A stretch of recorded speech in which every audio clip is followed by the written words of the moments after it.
Beberapa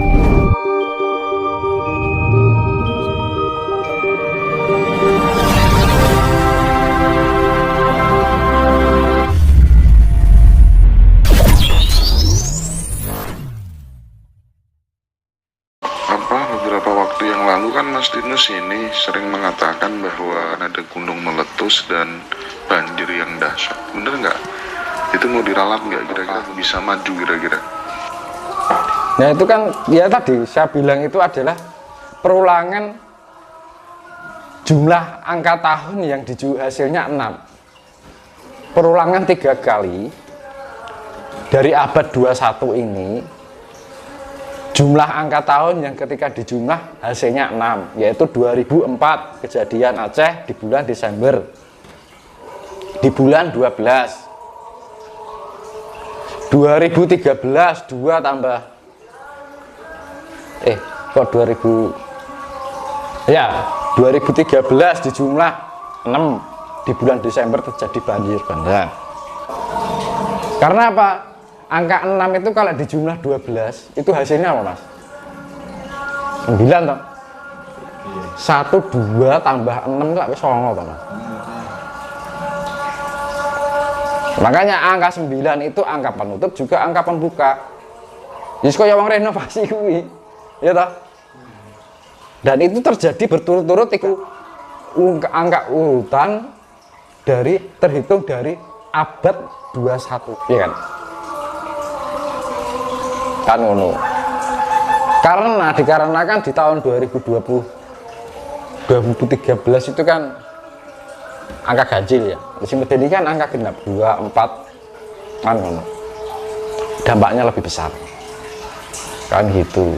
Nah, ini bukannya kok menakut-nakuti enggak, tapi tinggu motivasi, buat motivasi agar kita bisa membangun tingkat kewaspadaan. Entah itu akan terjadi atau tidak.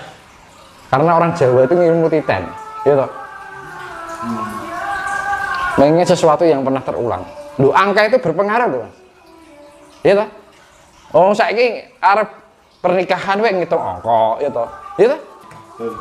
Angka itu sangat sepele, tapi itu pengaruh tentang kehidupan. Makanya kan saya mempelajari angka ini ya, saya belajar dari penemuan saya sendiri. Itu ya namanya mitologi numerik, angka tunggal. Jadi angka apapun di jumlah ya pokoknya 1 sampai 9. Misalnya ya 22 ya 4, 23 ya 5, 27 ya 9 gitu. 37 10 dihitung 1. Makanya kan 1, 2, 3, 4, 5, 6, 1 tambah 2 tambah 3 itu dijumlah, itu jumlahnya 45.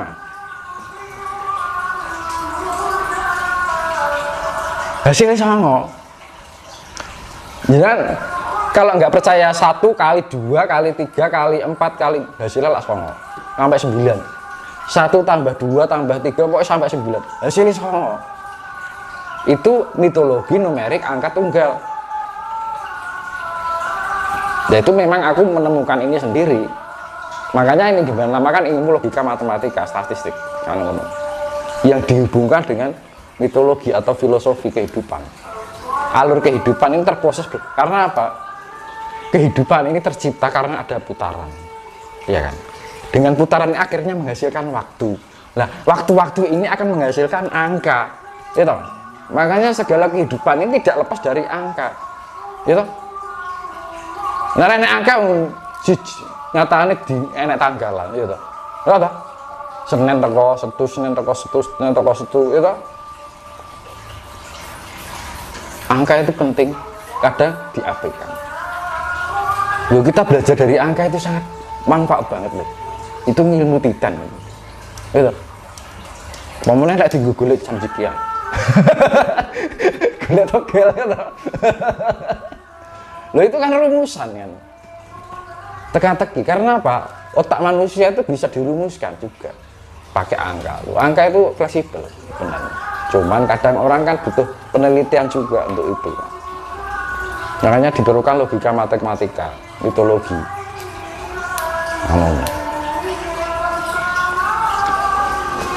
Kalau beberapa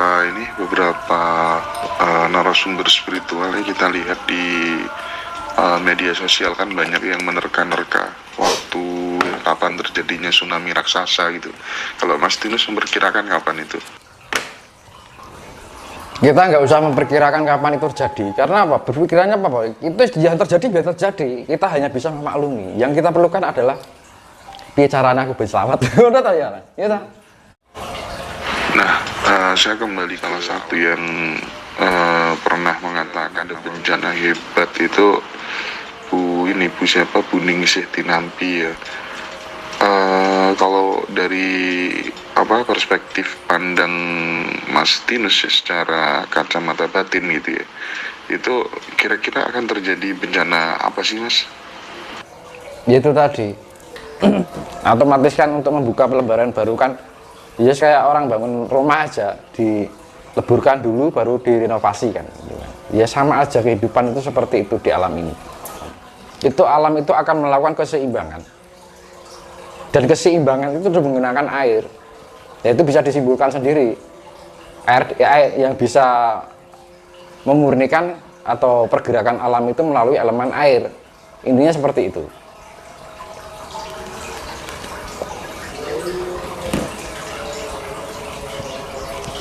Nah, ini ada yang menarik ini.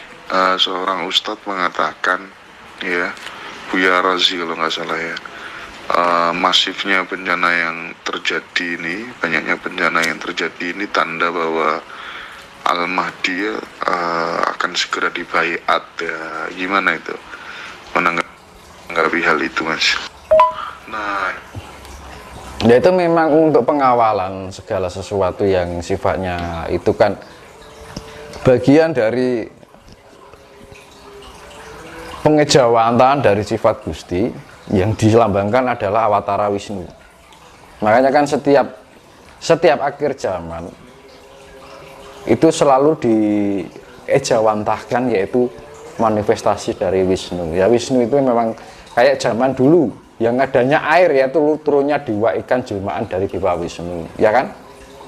Terus dewa yang berwujud kura-kura, memang zaman dulu itu ya bagaikan jenis yang sifatnya hewan-hewan reptilia. Itu simbolis, itu pengejawantahan dari sifat Wisnu. Terus dewa yang berbentuk babi, ya itu di masa-masa itu banyak hewan-hewan yang sifatnya mamalia, kan gitu. Kan setiap adanya zaman itu kan ada dominasi atau yang mendominasi, misalkan di zaman sekarang yang mendominasi kan manusia, kan gitu. Terus zaman Awatara Singa itu kan juga gitu. Dia bagian dari penjelmaan Wisnu yang berbentuk manusia berupa singa. Itu simbolis juga, karena di zaman dahulu itu ada manusia yang wajahnya setengah manusia, ada manusia yang wajahnya setengah hewan. Nah itu suatu penggambaran sampai ke sini, yaitu perlambangannya adalah setiap ada perubahan alam itu selalu digambarkan adanya pengejawantahan dari manifestasi Wisnu, karena sifat Wisnu itu adalah sifat pemelihara.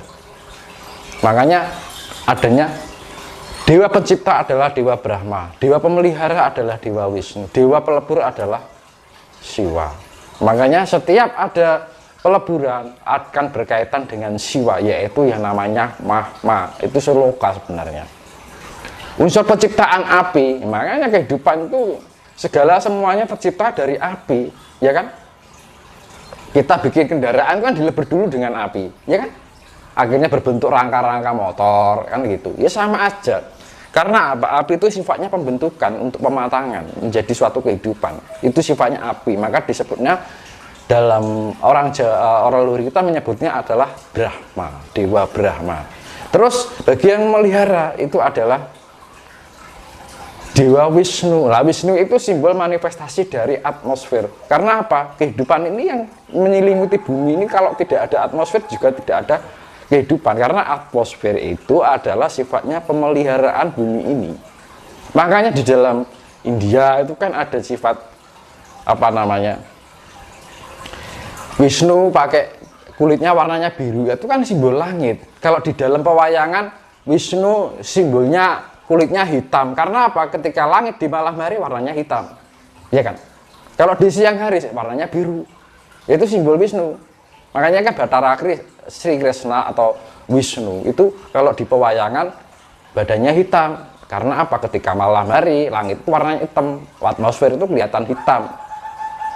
Tapi ketika siang hari digambarkan di India simbolnya warnanya kulit biru. Nah itu kan simbol langit. Langit itu kan atmosfer itu. Nah, yang memelihara bumi ini ya atmosfer itu. Tanpa ada atmosfer ya nggak ada kehidupan. Semua akan hancur. Makanya ketika atmosfer itu mengalami kelemahan, yang namanya O3, lapisan ozon itu ketika mengalami kelemahan, makanya pemeliharaan itu akan semakin tipis, maka akan berdampak ke kehidupan yang ada di permukaan bumi. Dan itu akan mengefek getaran yang ada di siwa yang namanya mahma. Lah itu mahma, siwa itu manifestasi dari dewanya mahma. Makanya mahma itu sifatnya melebur. Ketika dileburkan, maka datanglah seorang Wisnu. Makanya itu yang namanya Trisula, Trimurti. Satu sifat Tuhan dibagi menjadi tiga karakter Tuhan yang terwujud dalam sifat Tuhan yang terwujud dalam tiga karakter, yaitu penciptaan, pemeliharaan, dan peleburan. Awal kehidupan kita diciptakan dengan api, pembentukan dan pematangan kehidupan, akhirnya terbentuk kehidupan. Setelah terjadi kehidupan, perlunya pemeliharaan yang namanya Wisnu. Ketika hingga mencapai tingkat akhir, maka yang melakukan peleburan adalah Dewa Siwa, yaitu melalui mahma. Maka getaran bumi ini selalu dipengaruhi karena getaran mahma yang menekan ke permukaan bumi, maka berakibat semua yang kehidupan yang di atas permukaan bumi. Makanya ini konsep yang namanya Trimurti, sifat Tuhan yang terbagi tiga karakter, itu saling melengkapi. Makanya setiap adanya akhir zaman itu selalu dari zaman ke zaman itu sudah dihadirkan yang namanya Awatara Wisnu, pengejawantahan dari manifestasi Wisnu itu sendiri, diambil secara sifatnya, genetikanya dari mempunyai kesamaan sifat atau manifestasi dari penjelmaan sifat Wisnu itu sendiri yang sifatnya memelihara, kan gitu. Itu pasti ada, kan gitu. Nah, itu sebagai sifat pemeliharaan agar bumi ini akan terpelihara kembali. Makanya dibilang wahyu itu ada tiga di dalam. Nah, di dalam pewayangan itu ada wahyu telung perangan, tiga wahyu. Wahyu kasatrian, wahyu katentreman, wahyu pulung ratu. Itu satu kesatuan juga. Lah wahyu kasatriannya mau satria pilih-pilih ya kan? Wahyu katentreman itu yang memegang dua, Semar sama Sri Bathara Kresna, kan gitu kan. Krishna dengan Semar. Semar sifatnya kawula, Kresna itu sifatnya ratu. Tapi ini saling sama-sama memomong. Yang dimong apa? Pandawa 5. Pandawa 5 itu penggambaran 5 unsur semesta elemen semesta.